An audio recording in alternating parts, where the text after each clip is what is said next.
All right, we are live.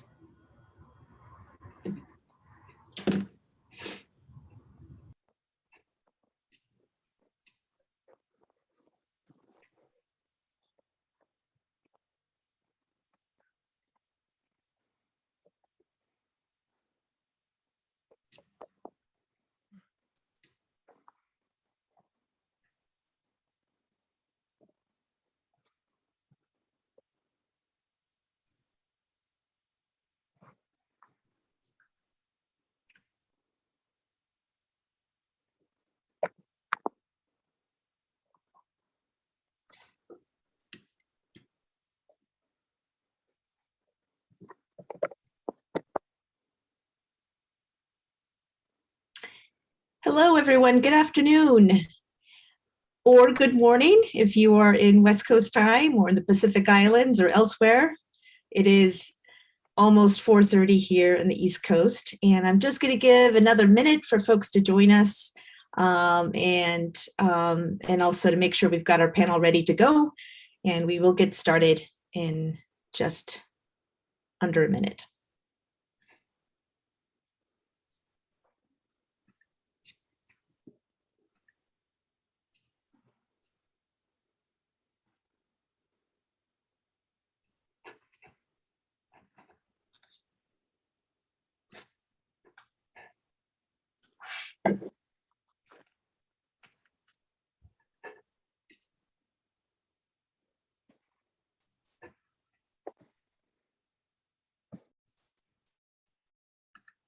And while we get going, I'm going to share a few slides with you that our panelists have really kindly shared with you this afternoon. And I'm going to just circulate those, and they will be also the basis for some of our conversations this afternoon. And this is just to give you a sense of the landscapes represented by our panelists this afternoon.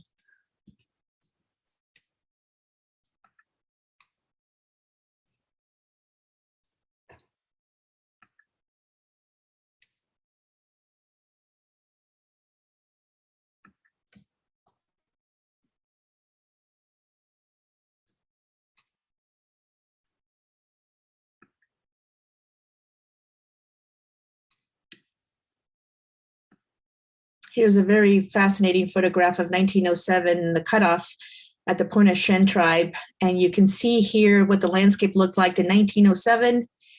And here's what it looked like in 2017. And you'll see a lot of the land is missing.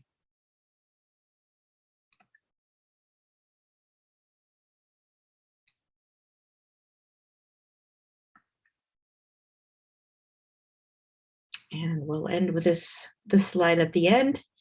We'll loop back around and start off here.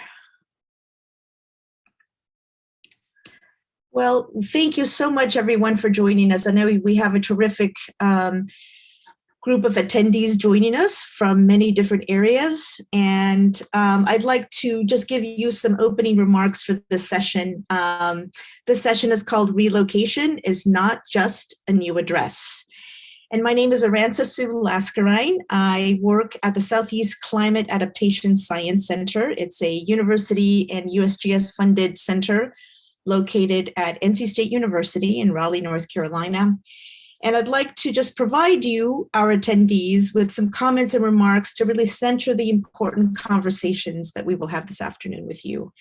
But first, let me just say that the title of the session, Relocation is Not Just a New Address, is a term borrowed from our esteemed colleague and friend, Siobhan Smith. She is the director of the Shinnecock Nations Environmental Department, located in what is now called Long Island, who very sadly won't be able to join us this afternoon. She had 2 deaths in her immediate community and family and regrets not being able to join us this afternoon.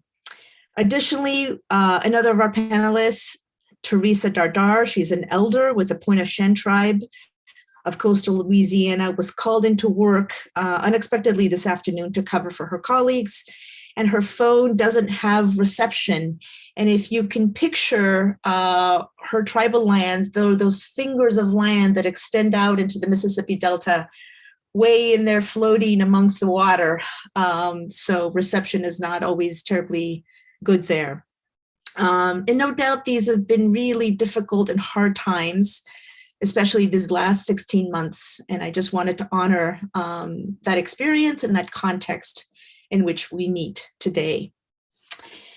It's important to mention that those you'll be hearing from today have worked on this topic of community-led relocation, site expansion, or adapting in place for years and years. This is not a new phenomenon. This is not a new planning event. In some cases, hundreds of years, these communities have been depending on the climatic conditions at the time.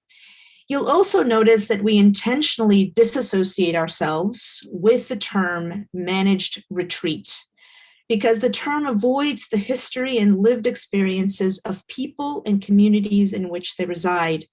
People and communities don't need to be managed. They want agency. They want a seat and a voice at the table, without which can and has led to harmful consequences for lifeways, spiritual practices, social networks, and economic livelihoods.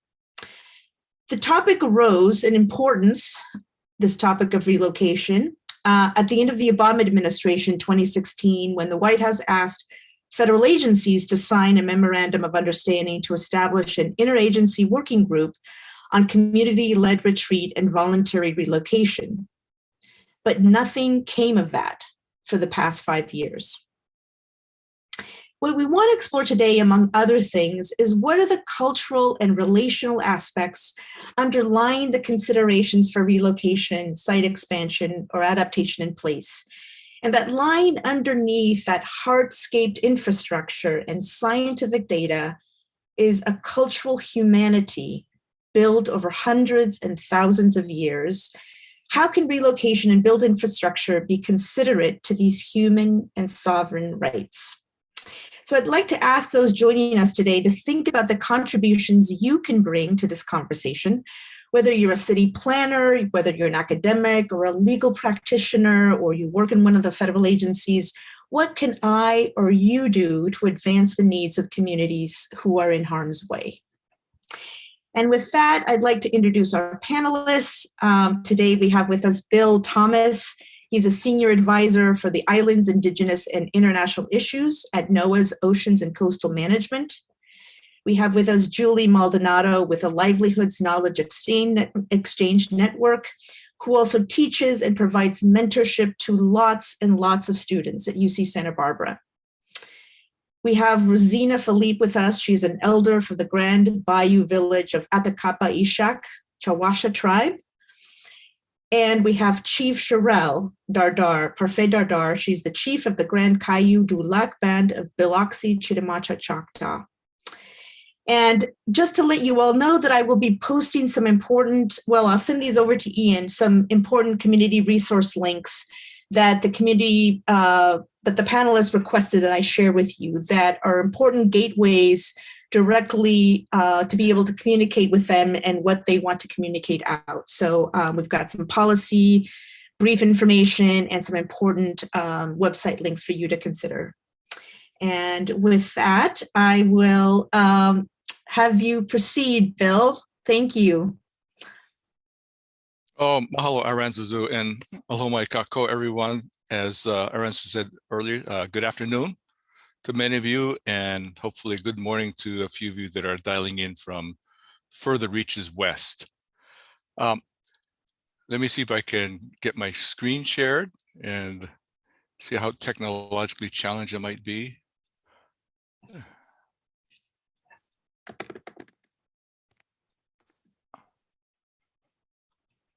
Is this showing up? Not yet, Bill. Okay, let me see. I hit my screen share again. Yeah. Okay. Yes, it's How's coming that? on. Okay. Yes, yes. Let me see if I can get the full screen. There, how's that? Perfect. Okay, well, thank you for indulging me on this. I was asked to speak about infrastructure, and I think it's a real interesting word. And I know my title, inside, under, below, and further on, is like, what? What does this actually mean? So what I'm going to do is sort of walk us through maybe the etymology, so the history and the use and evolution of the use of this word for so many things that we do. And because we have to know where we came from and where we are in order to know where we're going. So let me get right into this. It goes back actually to the 1610s, from Latin, meaning under, below, and further on, which is where I got part of the title. And it was first used by the French back in 1875. It's about the railroads, their tunnels, their bridges, culverts, and infrastructure. And that actually appeared for the first time, at least that you can figure out in doing some research, in the 1927 edition of the Oxford Dictionary. So it goes back a little ways, but not really far back. And its use has been really inconsistent up until we start seeing some pickup in World War II. Post World War II, NATO started using it for their operations and capital investment to ensure the security of their facilities. And in the 70s, it was a lot of many academics referring to the massive capital investments that are needed for things that many of us think of right now, which is water, sewage, tunnels, bridges, those physical things, hospitals, that we need. But it focused on the economy of cities and the lives of inhabitants, and the entrepreneurial enterprises within those cities. But then at the same time, during the 70s, the International Development Goals started using this, and it was to have these massive investments in infrastructure for many of these developing countries. And part of it was so that and it was a lot of money. So part of it was to get fealty, as they have down there, from the recipient nations as a way to combat the spread of communism. So there's a political bent to this thing, but it's still about physical things. So go to 2021 and we see infrastructure being used everywhere. So the Cambridge Dictionary is still about transportation power supply. So things that help us to work more effectively and efficiently at times. FEMA, talk about critical infrastructure, which is really addressing these things. So it's physical as well as virtual assets that impact the national and economic security as well as public health and safety. And we'll look at today, the American Jobs Plan that came out. It got very expansive to include those things that I mentioned, but also things like essential home care workers, manufacturing, workforce development, the focus on universities, schools, and daycare centers, and specific tribal provisions, which are a lot of the other provisions for everything that's mentioned prior to it, but specifically focused on investments in tribes. But then, as usual, we see that words do evoke conversation, discussion, and dissension. So although this was something that was proposed as well as passed by the House, the Republicans say that, Susan Collins said they see infrastructure, they define it as roads, bridges, seaports, and airports, and broadband. So again, that physical with some virtual thrown in there.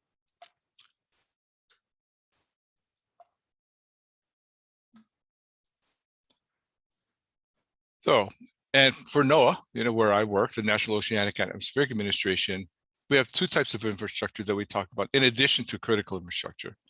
And that's natural infrastructure, which is really ecosystem focused, and those things that provide the ecosystem services and how you can support and enhance those ecosystem services by management practices and research, but also nature-based infrastructure, which is a combination of more engineering, some hard engineering things, in addition to combining it with the natural environment.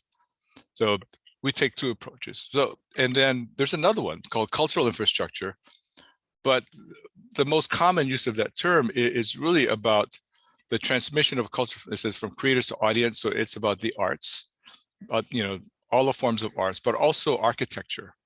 And there are literally, millions of ways or points of access that people have in order to be exposed to this cultural infrastructure.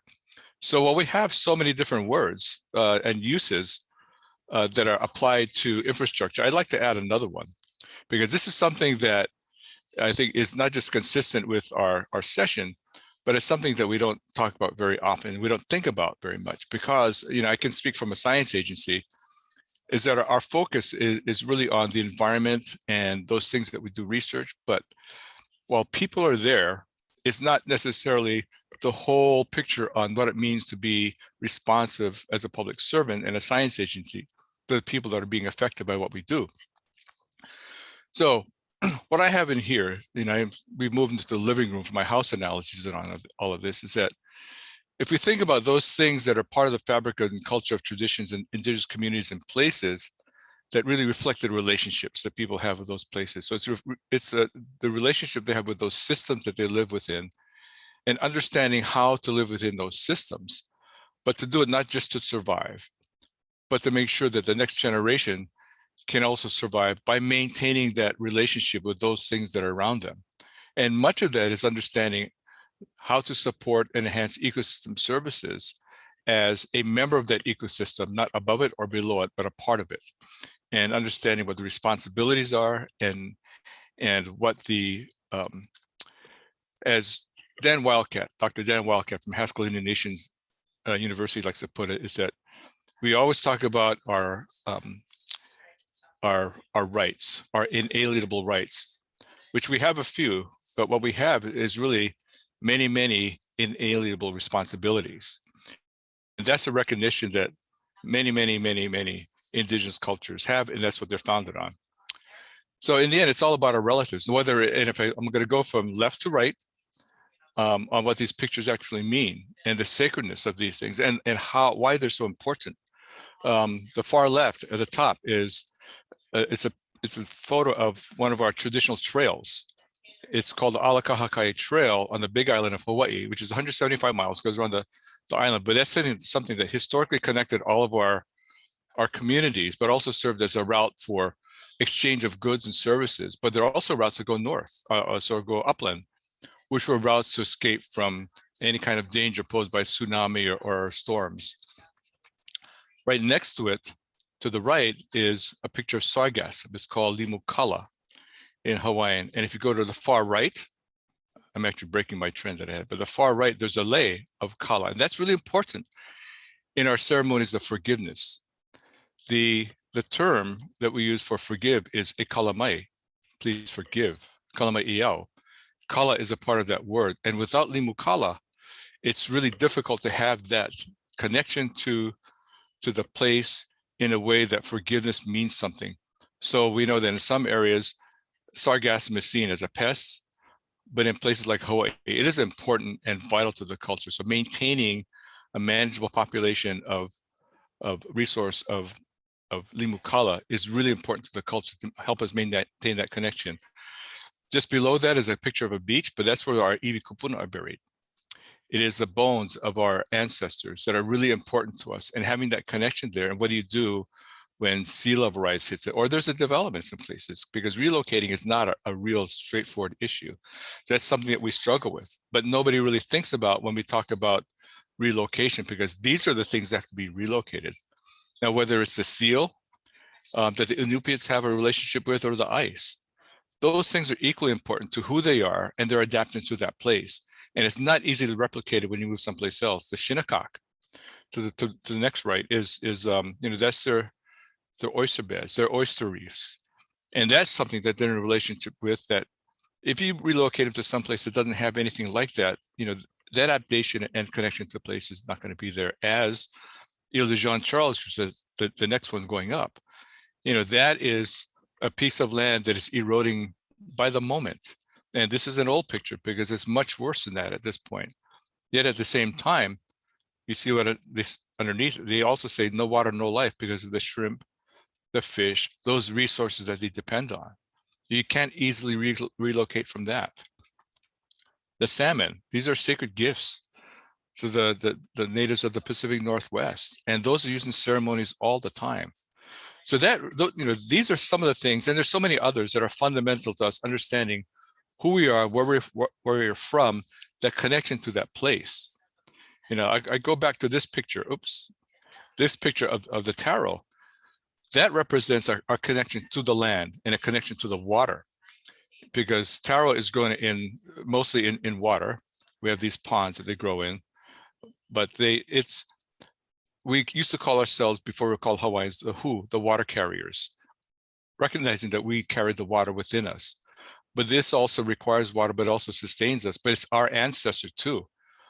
Our ancient stories of how Loa, the ancestral taro, gave rise to the Hawaiians, that is important. And its connection to the land, the aina means that which feeds us. So we have a direct connection to water and direct connection to land through our ancestor taro, and we cannot be without that. So that's just a snippet, but what are some of the things that we can do in thinking about whether you relocate or whether you armor in place?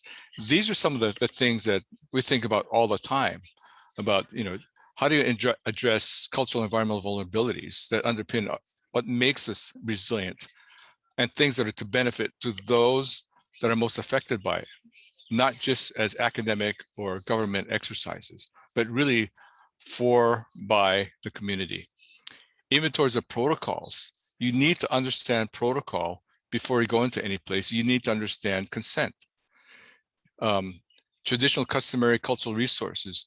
There has to be an inventory of that. But what goes along with that is that there are going to be customary practices and traditions that may not be shared, and we have to be comfortable with that, because that's a responsibility of those knowledge holders. Priorities on what to relocate or reinforce. I mean, that seems to be a no-brainer, but we rarely talk about that. And why is this so important? Well, we talk about when we look at where cultural stuff is included in infrastructure, it's really historical sites that have boundaries. You can see where they are, but knowledge and practices do not. And that's they're intangible, so it's hard to quantify the intangible, yet we know that it's really important. And in fact, indigenous knowledge of your environment is probably the most vulnerable, because if you lose that connection to that place, your knowledge goes away. What do you have to connect with? And it's not going to be in any single place, any of this knowledge. You're going to have to speak to many, many others that are from the area, whether they're practitioners, whether they're elders. They have to be, the people of the place need to be a part of all of this, from input to decision making to feedback to practice. We're at their table, so we have to understand it's not always inviting them to our table. We're being invited to theirs. So how can we do this? Really, it's about being a good relative. Being a good relative means treat everything like they are your relatives, because we are related to everything, whether it's the living or non-living. Invest in relationship building. It's not, for us, it's not determined by fiscal years. It's determined by your relationship and how long it takes to establish a relationship of trust, a relationship of knowing, a relationship of relatives. Know the local protocol. You need to understand that. In Hawaiian, there's a saying, and this, we're not the only culture that has this, but nanakamaka means observe, ho'olakapepiao, listen, and pa'akavaha, please don't speak unless it's timely and it's important, because that's how you learn, and that's how you become more understanding and get on the road to being one with the community.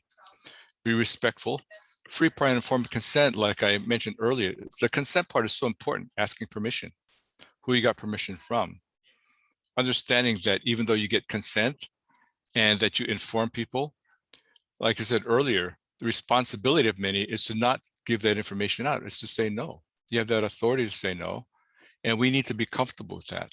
I know in my family, those who have the konohiki, which are responsibilities to manage certain areas, there's certain pieces of information they cannot give out to anybody, even family members. And we're okay with that, because they pass it on to someone else who's going to be trusted with that information. Again, remember, you're being invited to the table.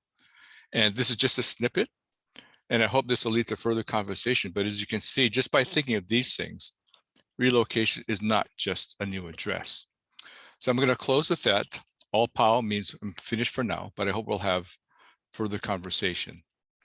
And I'll pass it back to Aranza. Mahalo nui. Thank you. Mahalo, mahalo, Bill. Thank you so much for giving us that beautiful perspective that underlies the place from which we come, and also for evoking for us these beautiful images of cultural practices, but also all our relatives, as you say. There was a comment from Shanasia from the Park Service that says, powerful language, Bill. Thank you for breaking this down for us. So thank you. We will move on to Rosina. Rosina Philippe, thank you for joining us today. And we invite you to share your perspective. Well, I am a Takabe Shakshawasha from the Grand Bayou Village in Louisiana. My name is Rosina Philippe, and I'm happy to participate. When I first saw the two words put together, managed retreat, and that was, I think about a couple of years ago, a year ago, it struck me as, you know, those two words together, something was off in my perspective of seeing them together, because it sounds at face value, you know, controlled, managed, orderly. And when you're talking about retreating populations or moving populations or groups of people from one place to the next, that's everything that those types of movements are not. You know, it's not orderly. It's not, especially as Bill just said, there's so much to consider, you know, when relocating from one place to the next. And I know that I can speak from a tribal and indigenous perspective. And for tribal people, no one would willingly leave their homelands if their protections were intact. You know, that's number one. That's first and foremost. But some have had to make that that choice, that decision. And I can say, as far as relocation goes for tribal people, if the people that are making the move are not the people that are in control of the decision making, if they are not the ones who decides when, where, and how, then it's just another way of saying and having someone else control, you know, where you can and where you cannot go and how you do it. And that takes away from your right to self-determination. So as coming from a tribal community, you know, we have seen the history of entities interacting with tribes as the tribes were moved from one area to the next area, and has never been beneficial to the tribal nations. It's never been. And even if at first, you know, some places were conducive to maintaining that tribal life way and promoting division of the people, we see that over a period of time, you know, when it was beneficial to those who were empowered to make the decision and they relocated some of the tribal groups, yet again, it was never to, you know, the tribe's benefit. You know, I hear people say these days about, they talk about, you know, we have to assimilate because, you know, one nation, you know, it's in the Constitution, one nation under God, you know, but this whole concept of assimilation from the incoming governance, from the colonial system that was put in place in this nation as pertaining to the indigenous populations, we were never meant to be assimilated into this new world to where we would be considered equal. We were always to be assimilated into the new way of doing things, the Western way of doing things, with us being subservient to the incoming populations. You know, you can look at the history, not our history, because it wasn't we who recorded it. You know, it was the colonizers who came into this land, and it's with their own records that we can hold up to them and show this is the proof of your managed retreat, the so-called managed retreat. I say there is no such animal. It does not exist. There's no such thing as managed retreat if the people making the move are not the people in control. You know, because we often see that even when children have, you know, games, you know, my toys, I get to make the rules. You know, well, moving people about from one place to the next, it's not a game. You know, it's about life, it's about death, it's about culture, you know, and it's not only about the lives of people, it's about the lives of what's in the environment that makes us possible. You know, as an Indigenous person, I look at my environment and I see all of the things that are there, the flora, the fauna, you know, that makes my human life possible, but also my cultural life. You know, and without that cultural identity, where you can connect not only to the present and to your past, but your future vision, you know, for your people, then who are we? So with that being said, you know, I want to repeat this because I can't say it enough. There is no such thing as managed retreat if the population that's making the move is not in control. And that is not a one size fit all type of situation, type of statement, because some are making the decision to make the move, but others are not. So that does not alleviate those who have control of the resources.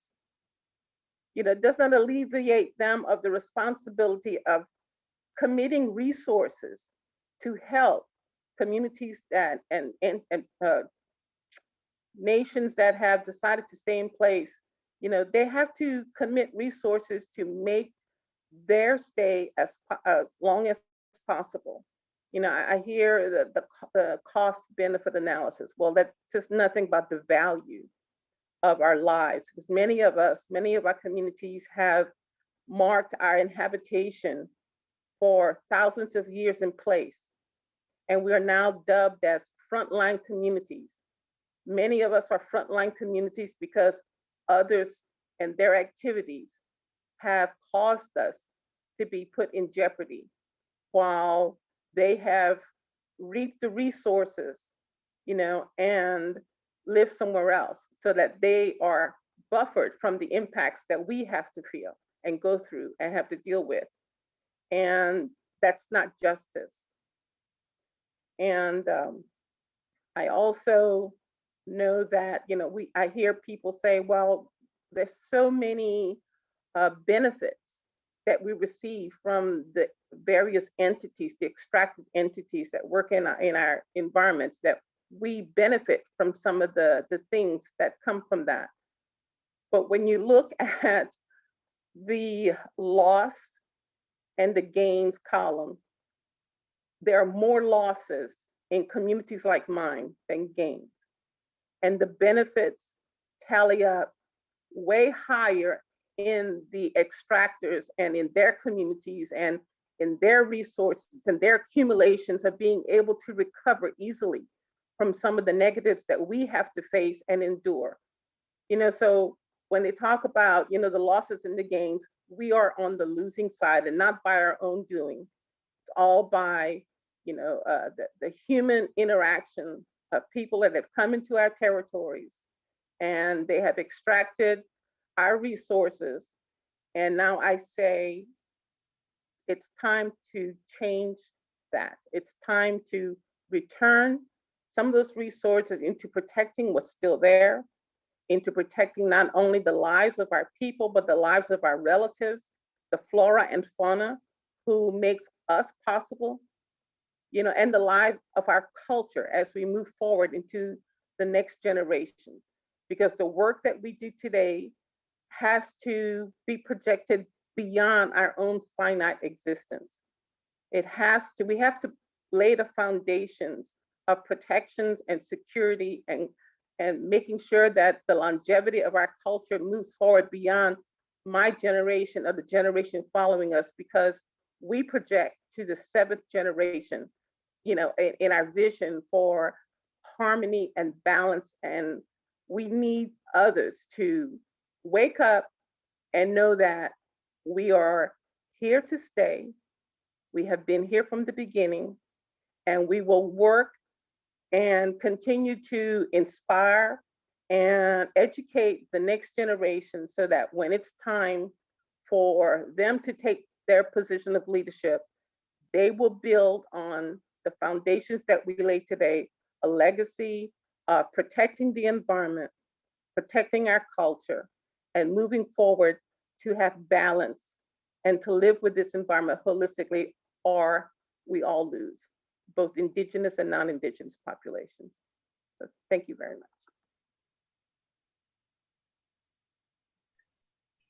Thank you very much, Rosina, for those powerful comments. Christina says, brava, Rosina. And Richard's comment, if I may just real quick say, if people who are making the move are not the ones in control, there is no such thing as managed retreat. Thank you for stating this truth so powerfully. Thank you. We will move to Chief Sherrill. Thank you, Chief Sherrill. And do let me know if you need me to pull up any images for you. Thank you, Aranzazu. Yes, the image showing the Indian Ridge, if you wouldn't mind. Yes. And again, thank you, all of you, for gathering with all of you here today. It truly is a blessing and an honor to be here and to be able to speak as well to this particular issue. So this, as you can see, is within my tribal jurisdiction. I am the chief of the Grand Cayuga Band of Biloxi Chitimacha Choctaw coastal tribe here in Louisiana, right along the Gulf of Mexico. And we've been here since time immemorial. And we intend to stay. Yeah, and so much thanks to Bill Thomas and Leader Rosina Philippe, you know, for their amazing perspectives and their voice. I'll just kind of add a little to that. You know, when you come into our communities these days, you're going to see these types of developments. And these are not things that are being done by our people, right? We have had the horrors of watching the extractive practices that have been done in our communities, you know, to just our demise, basically. You know, we lose our lands, we lose our fisheries, we lose our lifeways, we lose our identity. So everything that we do today is the same as we've always done. And that is, like Leader Rosina said, you know, guaranteeing a future for the next 7 generations. Our practices are still there. Our adaptation methods are still there. They've become harder to implement due to outside influences. But we are still doing what is necessary because it is part of our identity. It's who we are. And when you hear the term managed retreat, that's another outside force that is trying to come into communities like ours. that are facing these very serious challenges, these very serious issues of deciding whether or not to stay or leave. And quite frankly, the choice is that of the communities, whether or not they stay or leave. Should they choose to leave, it should be their choice in how. One of the more recent cases for that, of course, was with Ile de Jean Charles, one of the neighboring tribal communities here.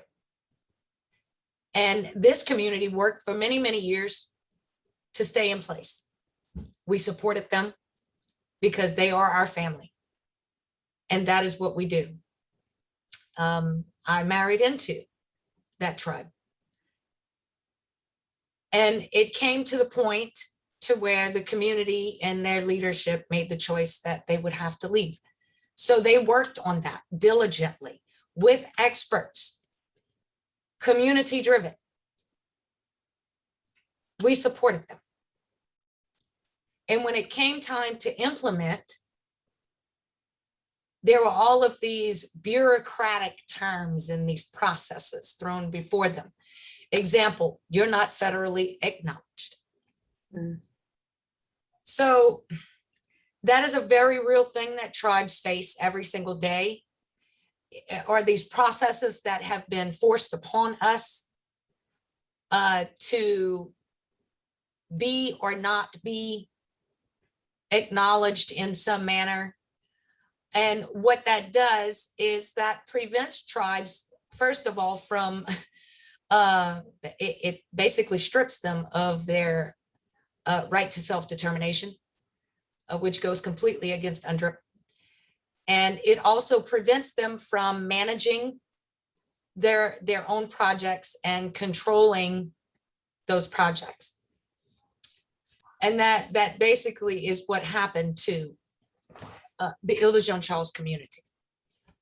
And that project is no longer community driven, and it does not look anything like what was determined by the community. My own community has watched very closely. We have stood with them in solidarity. We stand with them still. And it's because we are also a community that faces that very real threat. And we are currently staying in place and adapting, while also preparing for the reality that we may have to leave our homelands. And we have no intention of utilizing this managed retreat,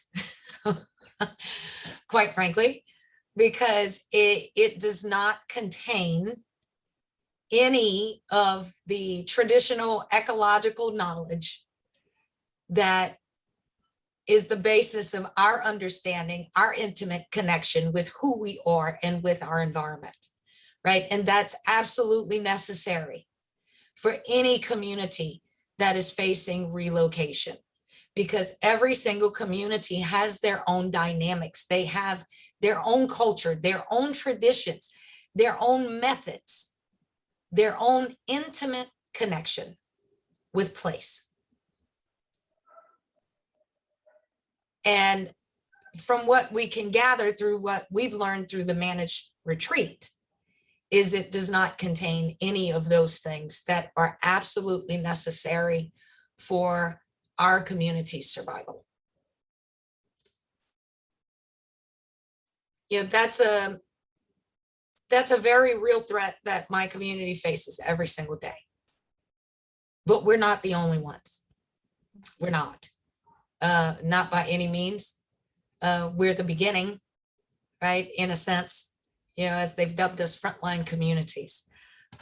We would prefer the term resilient communities, and communities that can teach adaptation under some of the most stressful conditions and some of the most egregious extractive practices. So we have taken the lead. And in our practices, in our methods, we have begun to teach as much as possible so that other communities just like ours can have tools that are much more familiar to them instead of what is being proposed and pushed upon them, like this managed retreat. You know, we often say managed retreat, managed by whom? Certainly not by us. Certainly not by the communities that are facing relocation. That's why it's absolutely necessary to utilize the tools that have been created, such as free and prior informed consent, right? Coming and being invited into these communities and actually collaborating and working with them and respecting them, right? Because if you take a look at the things that we've done, you will see through our own works that when we do try to create these different practices and methods, or not say create them, but rather put them down on paper to be able to teach them, right? Not only is it beneficial to us as Indigenous and tribal communities, we make sure that it is easily taken in by the community that needs it. It is able to be adjusted to their needs, right? And it is fully respectful, because at no time should we be bringing any harm to our planet, to our environment, or to any of our relations, which means every single one of us, whether it be human, whether it be animal, the air, the water, we are all related. You know, so I'm really hoping that, you know, those that are out there that are responsible, and please understand, this is your responsibility. Absolutely. It's a big duty. It's a calling, right? When you're left with the task to have to create these types of processes, we need you to understand that managed retreat is not, it's not healthy. There are those of us that are doing the works that are necessary to create those futures for the next generations, and to do it in a way that protects and preserves. And we invite you to work with us, because whether you choose to see it today or 10 years from now, you're going to be facing the same similar situation that we're in today. So thank you very much for your time and for the opportunity to speak. Thank you, Chief Sherelle. Thank you, thank you. That was so moving. I so appreciate it. And two things I just wanted to share. I will put in the chat here again for you, something that's been given to all of us to share freely by the Ile de Jean Charles, Biloxi, Chitimacha, Choctaw Tribe, is the Community Field Guide to Engagement, Resilience, and Resettlement. Community regeneration in the face of environmental and developmental pressures. And that is being offered to you all, thanks to that community who have lived this experience already. So it's their generosity to share with you. So we'll put that in the chat, a link to that. And then I also wanted to say that Chief Sherelle has been profiled in a beautiful documentary called Impact by National Geographic. You have to see it. It's 6 inspiring women, 6 extraordinary stories. And we will put that in the chat as well, so that you can continue to hear Chief Sherelle in the context of her community setting. So we will also put that in the chat for you. And thank you again. We have the opportunity now to move to Julie, who has some action items here that we've put together in collaboration with many communities and organizations. So Julie, thank you. Yeah, thank you, Aranzu, and everyone. I'm not really sure how to speak after all of that, so I'll just say what they said. But just yeah, huge thanks for everyone's leadership on this, and the invitation to be with you here. Julie Maldonado, I serve as the Associate Director for the Livelihoods Knowledge Exchange Network, LICAN, which is a think tank nonprofit. And I've also had the great honor of getting to be part of the Rising Voices Center for Indigenous and Earth Sciences for a number of years now, and with everyone on here. And I currently live on the lands of the coastal Chumash people in the central coast of California. So carrying not quite the farthest Western time zone. Thanks, Bill, for making it a little earlier.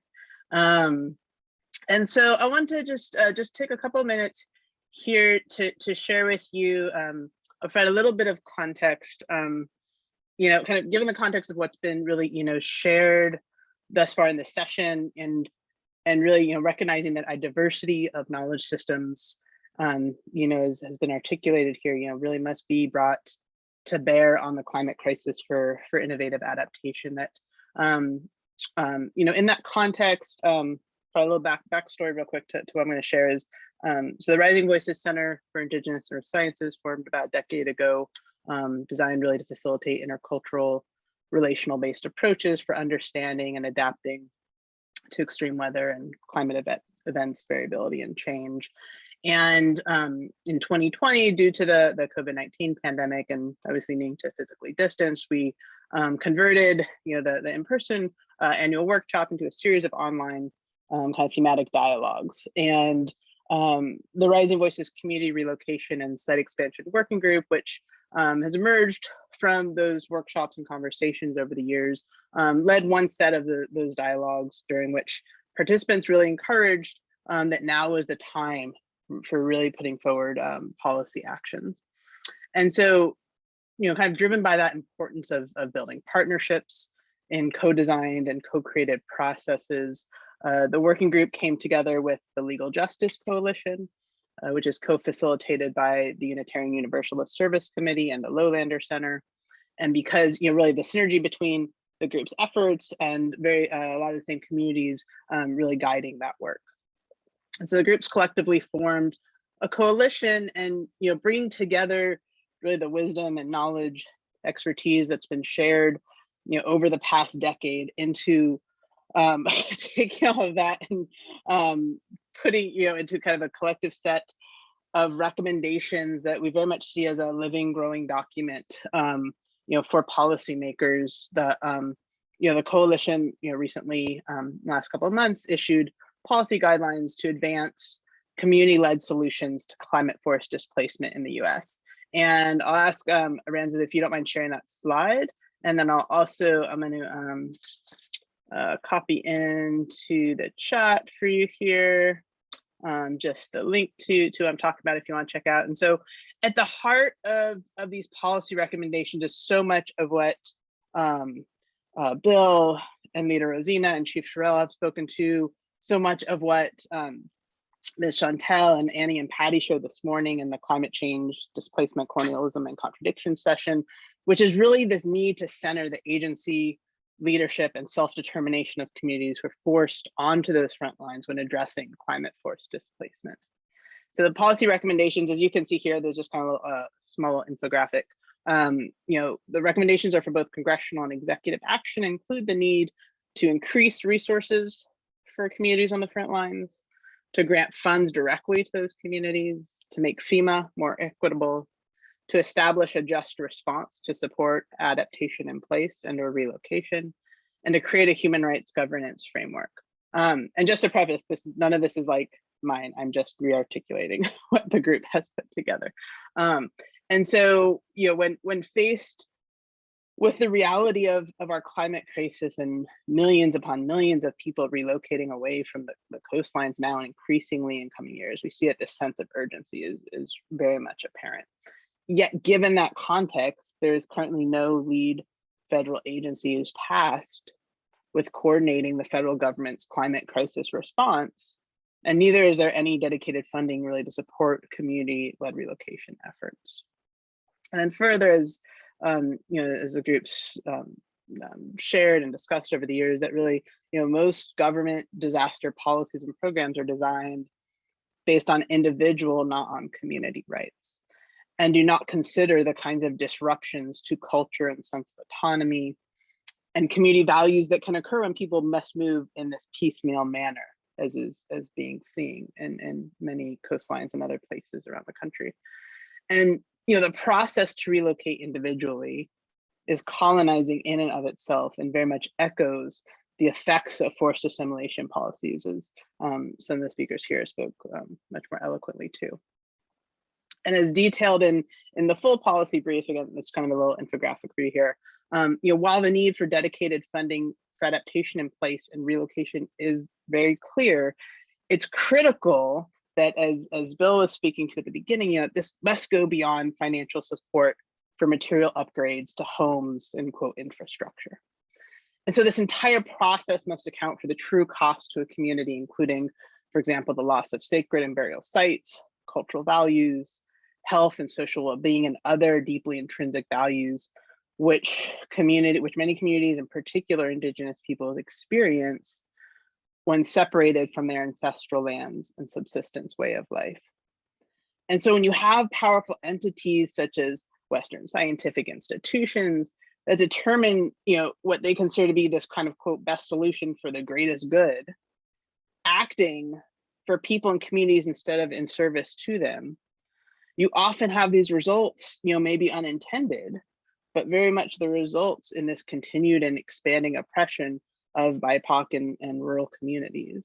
And so this idea of this kind of best solution runs very much in sync with processes, as Leader Rosina mentioned, like cost benefit analysis, and is generally based on economic measures, while most often discounting the non-material components, the histories, practices, and lifeways that enable communities not only to function, but really to thrive.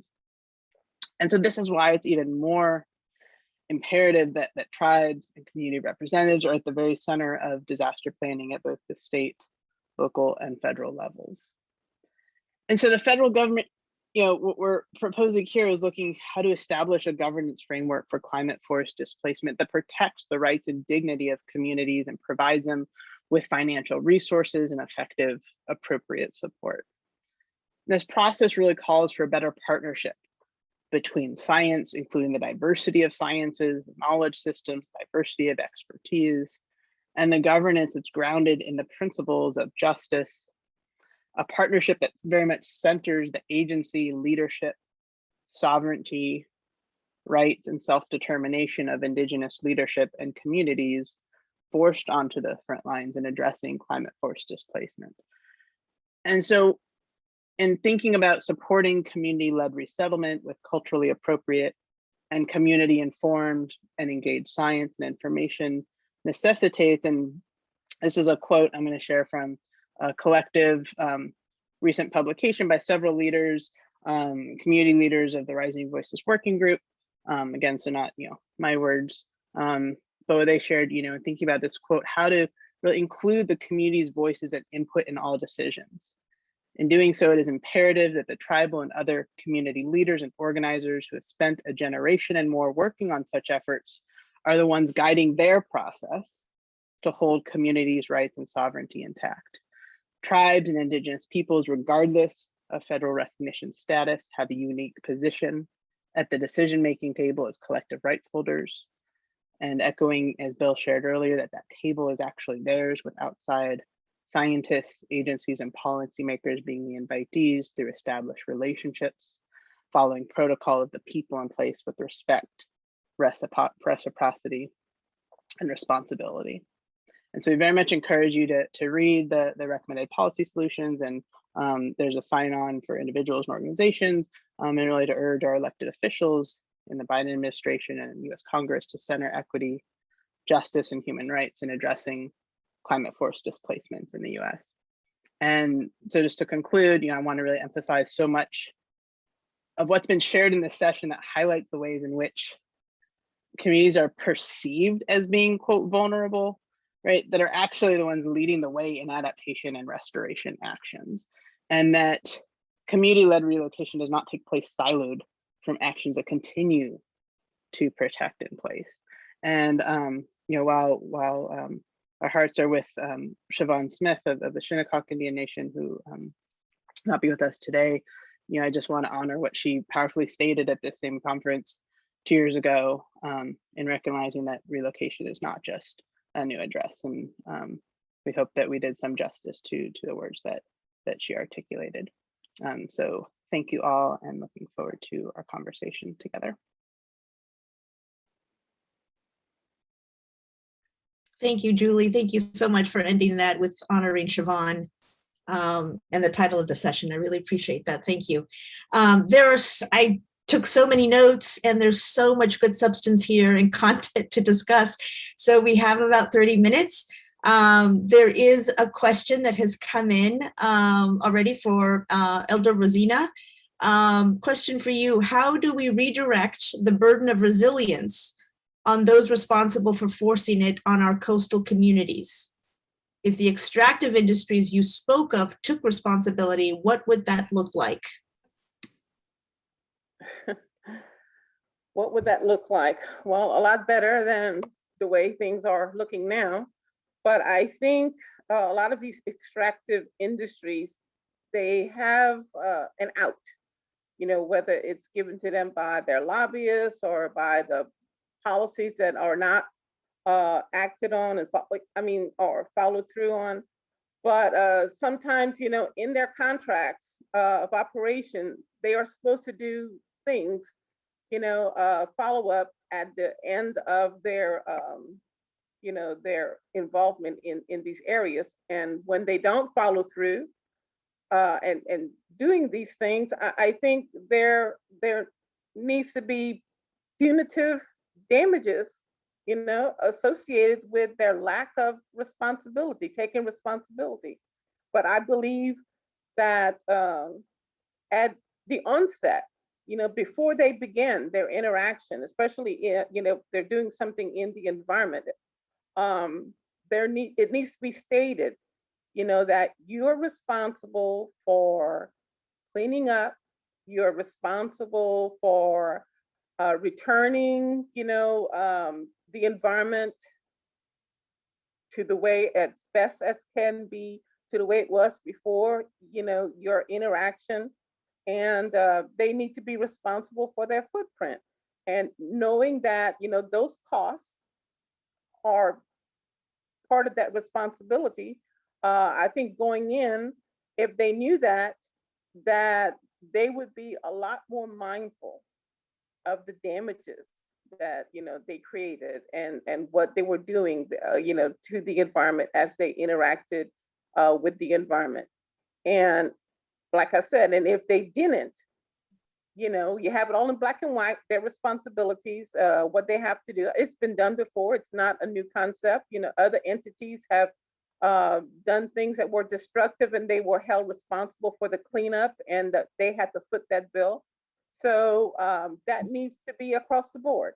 And if they don't do it, there needs to be some type of commission, maybe made up from local people in those environments where they are operating, to be like the gatekeepers to make sure and hold their feet to the fire. And when they are seen not to be a good neighbor, then that needs to, have punitive, costs added to that, going back into the environment to, to build up and minimize their footprints. So that's one way of doing it. If you're going to be a good citizen, then go ahead, we're going to write it in there and give you the opportunity to do that. And if you're not, then we're going to have a commission that will be looking over your shoulder to make sure that, those footprints are minimized. And you know what, it's like, whatever you're taking out, part of that cost or those resources, part of that money will go back into repairing some of the damages that you created during the process of your extraction efforts. So that's one way. New policies, legislation followed through. We've seen some of the Superfund sites where they were held accountable and responsible, and they had to foot the bill. So why not for some of these other industries? It works. You don't have to rewrite, or reinvent the wheel. Just do what we know to do, and that should be, okay moving forward. I hope that answers the question. Thank you, Rosina. Thank you, Rosina. Would anyone else like to add to that?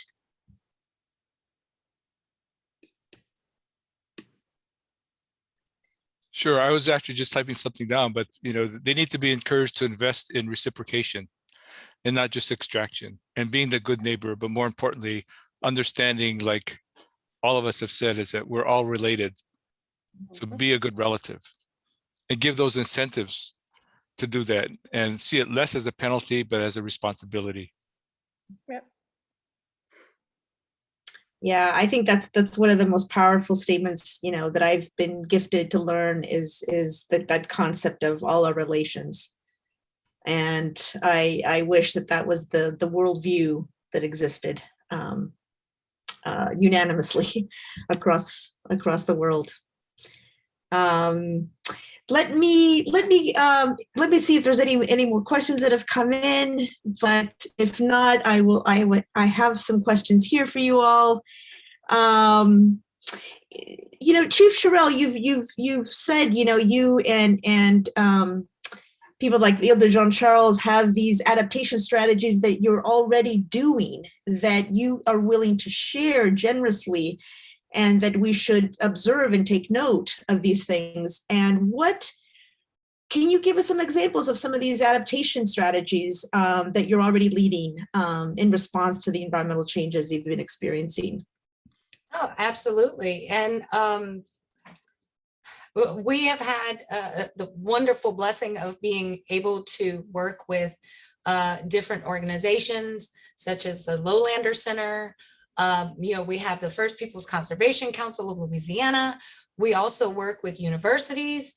And one of the things that we've done was we've taken a look at the challenges in our communities, right? And we want to stay in place. So working with one of the universities, we looked at the challenges in regards to being able to maintain small gardens, right? That's one of the things that was traditional to our community, was keeping gardens, community gardens. Well, due to all of the environmental impacts that, are creating such rapid changes in our community, we have random flooding events now, and the floodwaters stay for days. So there's no way you're going to be able to maintain a garden in that.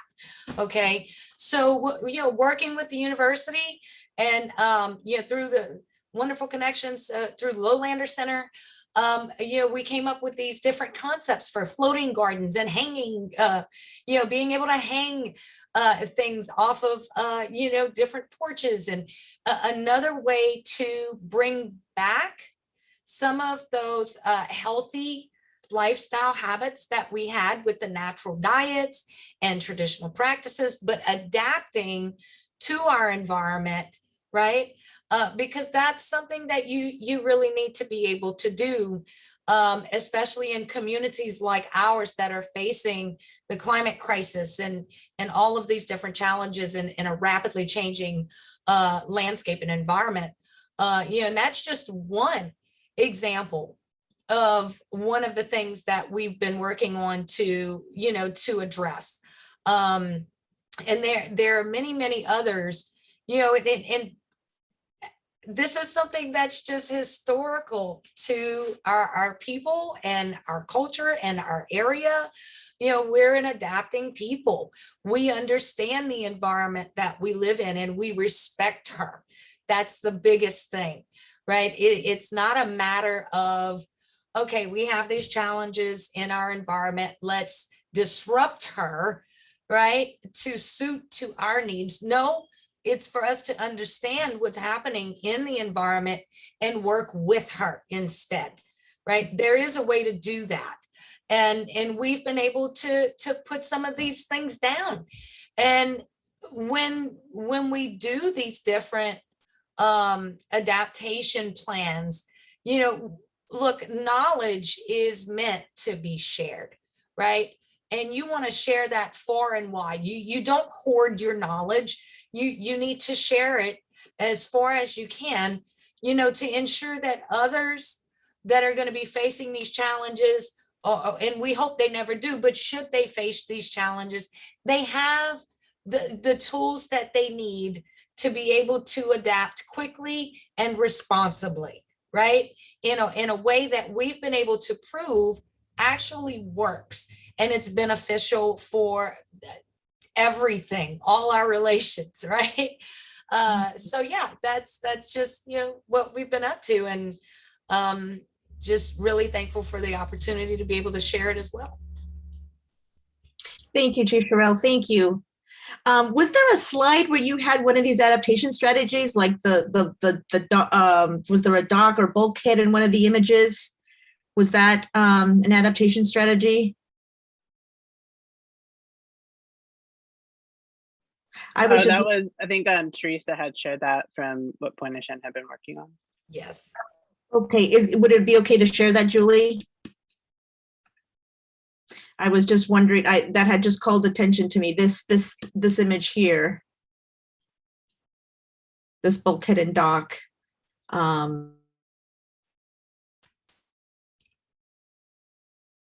Maybe to give access to the water there, but that called to my attention. Rosina, would you have any other adaptation strategies that you're working on that you would like to share?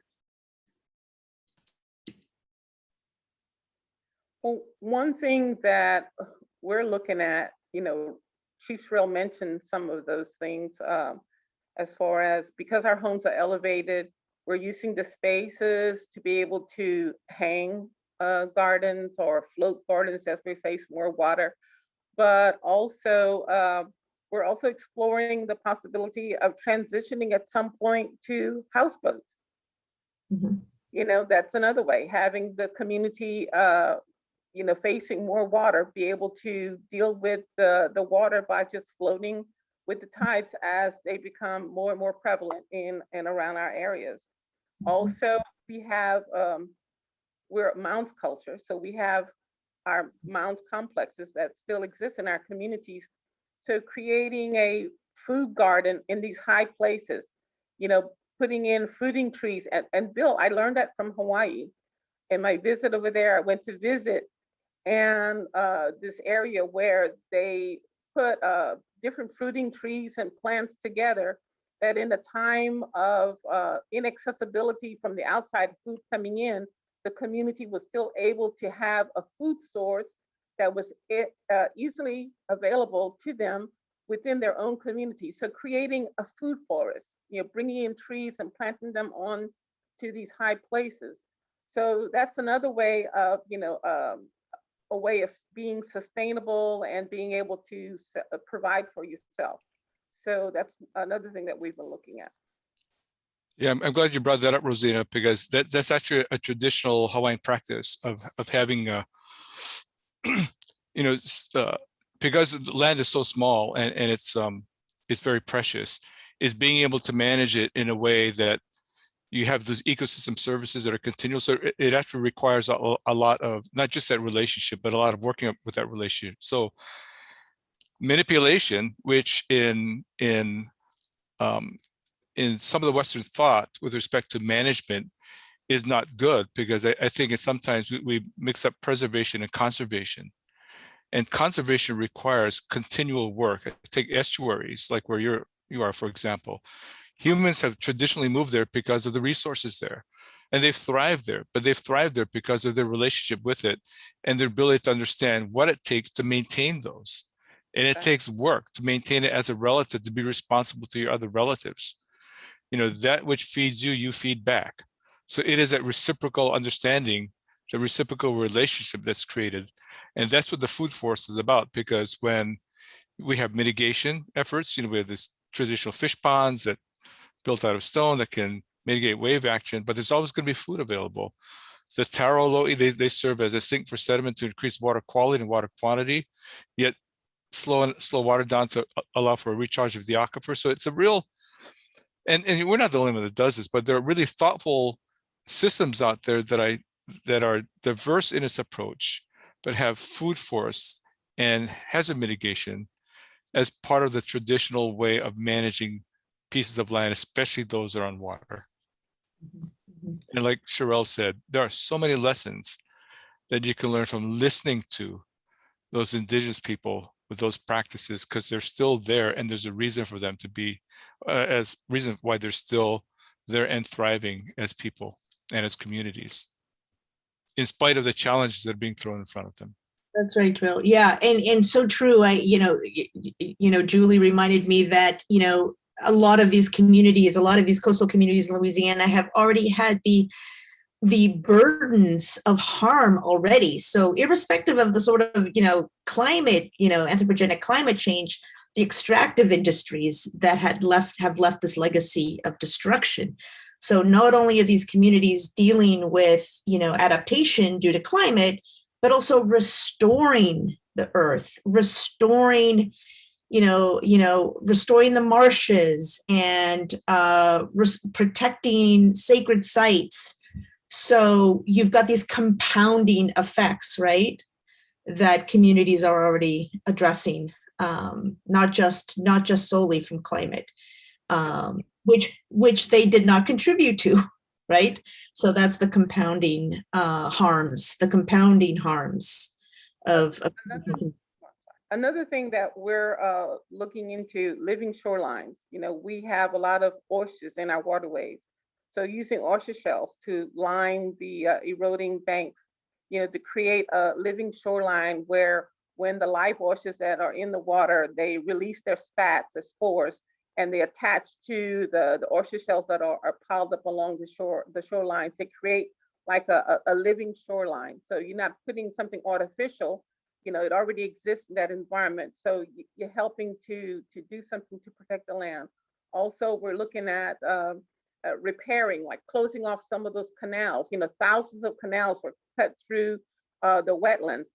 So closing off some of those canals to help to retain sediment, and thereby encouraging the regrowth of vegetation and also, increasing the habitat. Vegetation also helps with carbon capture. So all of these things we are advocating for, learning about, teaching about, and advocating for. So, we're in it, to win it, not just for ourselves, but for, everyone who, participates or that, exists in this environment. So those are the things that we're working on.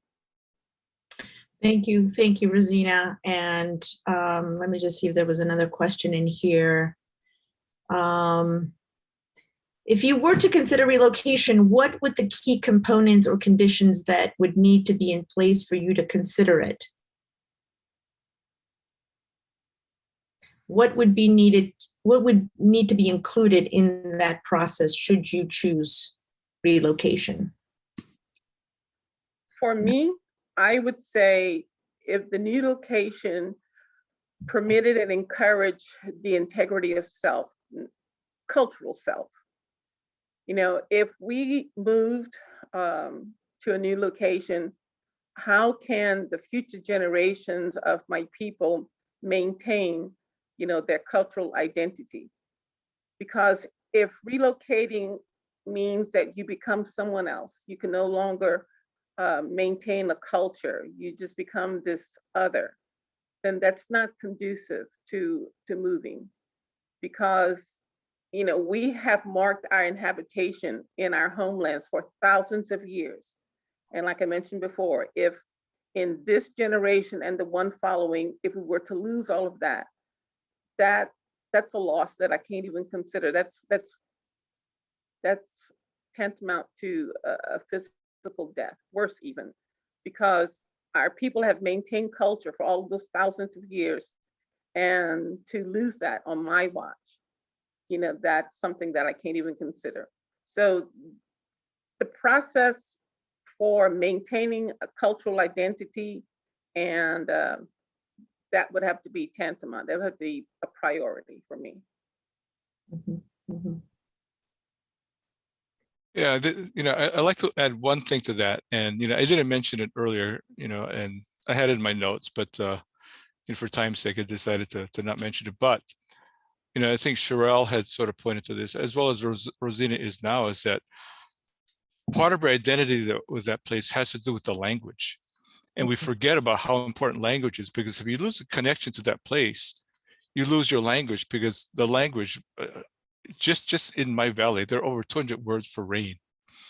You know, if I move to some place that's not even connected to this place, what am I going to call rain other than just rain? I mean, you know, so that connection with the processes and your relationships with the language is so important to maintain. And how do you transition that to the next place that may have different resources, you know, that may have different, you know, I know that people can adapt and create new traditions, but there has to be a transition and evolution from where you have been to where you're going.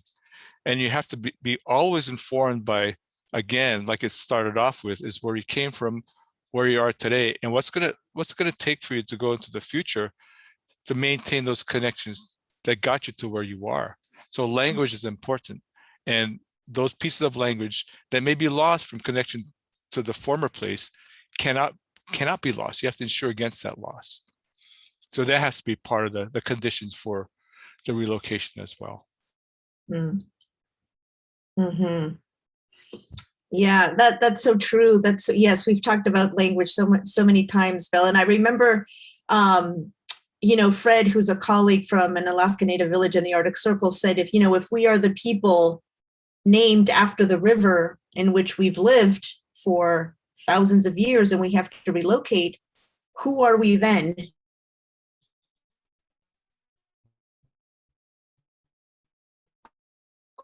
Question mark. Right.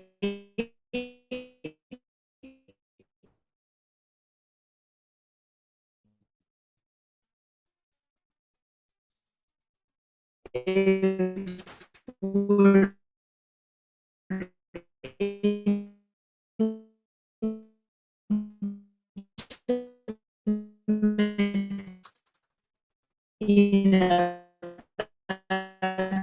that's a very difficult. Yeah. Several people here really applaud, you know, our panelists for speaking to the differences between conservation and preservation. So moving, so compelling. Do you all have any call our attendees? You know, we have a very diverse practitioners. Calls to action do you have? We can start with Chief Sherrill.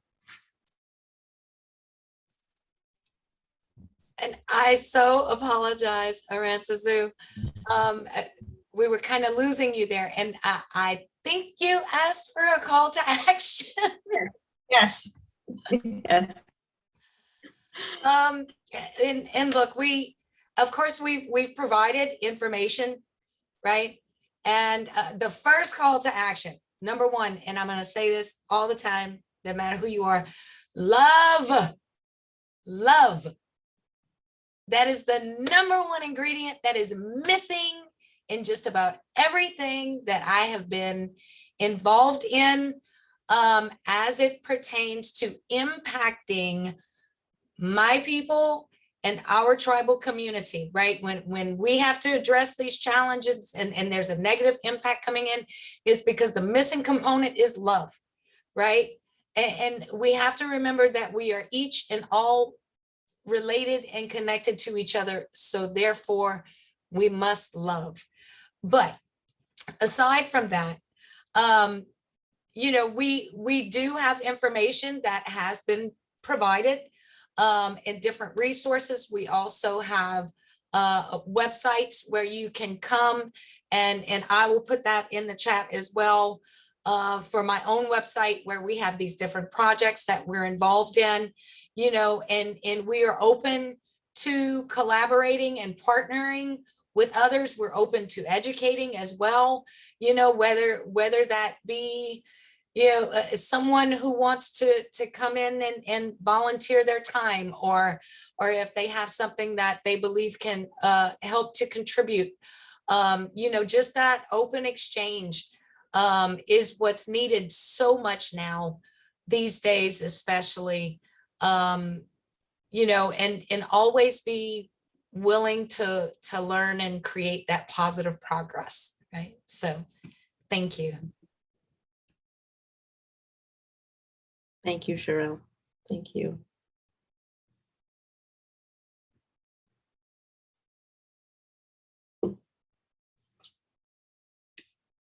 Wonderful. And Chief Sherrill's website is coming your way for more information. Thank you. Thank you. Thank you. Wonderful. Well, any other concluding thoughts from Elder Rosina or Bill?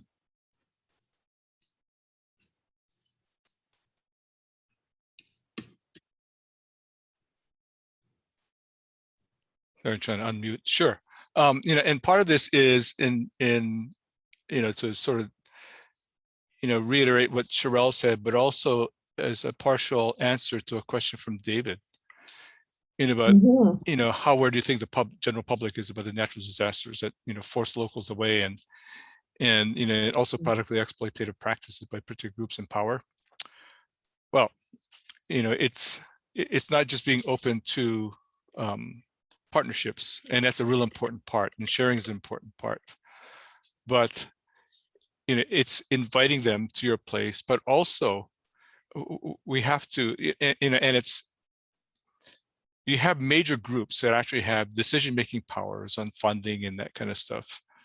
But if you look at where they lie, it's all in these, it's like a Russian doll, right?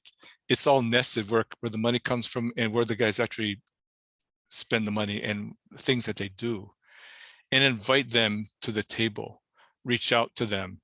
I can speak from personal experience how important that is and how valuable that is, and look for allies to be able to do that, because unless, and it's not just Ile de Jean Charles or Grand Caillou or Shishmaref or Kivalina or any of those, any place in the Pacific. We look at Kiribati that's losing land and losing their EEZ because the EEZ is based on a piece of land.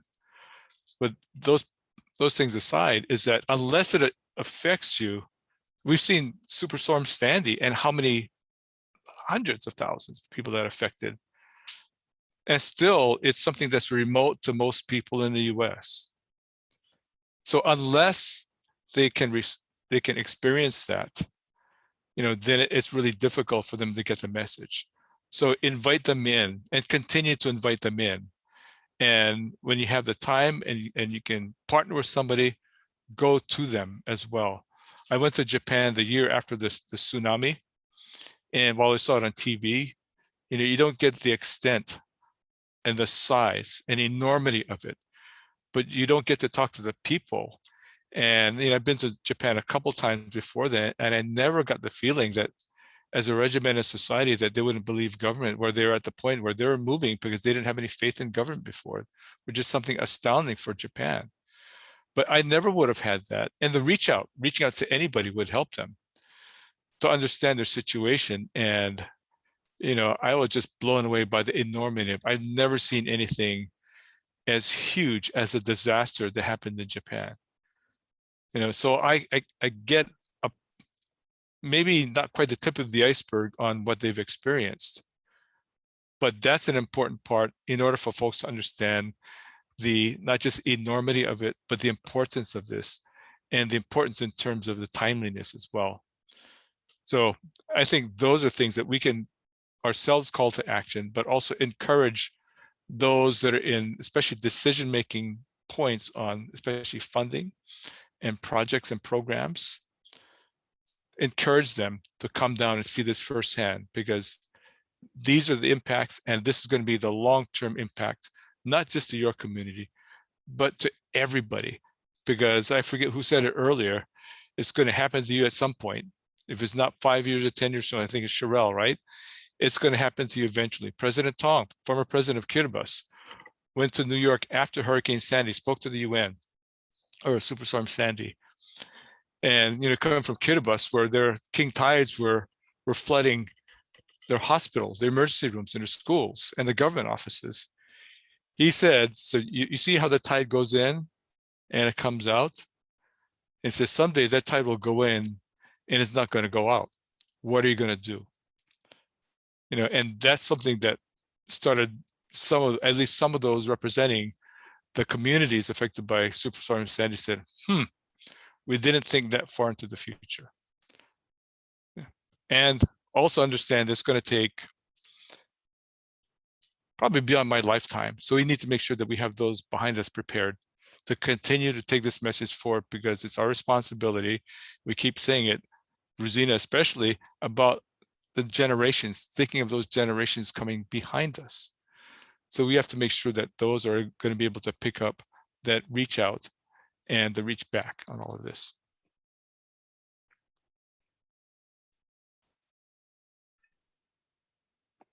And I would like to say to remember, to everyone, to remember that words carry power. And we're here today talking about managed retreat. And so if you hear something that has the potential to cause a major upheaval in environments or in people's lives, don't just accept the face value explanations. Look deeper into what it could mean, you know, moving forward to people and to the environment. You know, don't just take the easy route. Be responsible. Be responsible for yourself and for your neighbor. And because we're all, you know, I can't say it enough. We've all said it. We're all connected. We are family. And I think we just need to, you know, to start to care and think about situations as we and us and not them. So that's what I have to say. Thank you, Rosina. Thank you, thank you. And above all else, to start that sharing with love. And I really appreciate Chief Sherrill mentioning that. I want to thank our panelists so very much for a wonderful discussion and for the time that you took out of your communities to share with us generously. We really, really appreciate this, and we hope that this conversation about language and about why the concept of managed retreat is so problematic for communities. I hope that you took away information and lessons learned from our conversations today to help you advance equitably the concept of relocation or adaptation in place. So blessings. Thank you very much to everyone. Thank you. Thank you. Mahalo nui kako e malama pono kako. Take care, everyone. Aloha.